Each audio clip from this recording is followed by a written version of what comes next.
చిన్న అనే 6 ఏళ్ల బాలుడు తన మిత్రులతో కలిసి మాయాలోకానికి వెళ్దామని చెప్తాడు.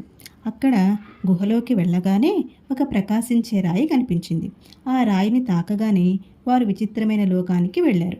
అక్కడ మేఘాలు ఊగుతూ మొక్కలు పాడుతూ ఉంటాయి. చిన్న స్నేహితులు ఈ మాయాలోకాన్ని చూసి ఆశ్చర్యపోయారు. అయితే వారందరినీ తేనెటీగల రాజు కలిసి, ఇక్కడ అంధకార మాంత్రికుడు మా లోకాన్ని బంధించబోతున్నాడు అని చెప్తాడు. ఒక చిన్న అబ్బాయి ముందుకొచ్చి, ధైర్యంగా కలిసి ఉంటే అదే నిజమైన శక్తి అని అంటాడు.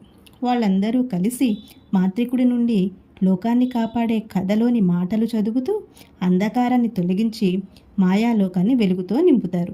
తేనెటీగల రాజు వారిని ఆశీర్వదించి స్వర్ణ తలుపులు తెరిచి పిల్లలను మళ్ళీ ఊరికి పంపిస్తాడు. వారి చేతుల్లో నక్షత్రపు రాయి ఉంటుంది. ఈ కథ నీతి: స్నేహం, ధైర్యం ఉంటే ఏదైనా సాధించవచ్చు.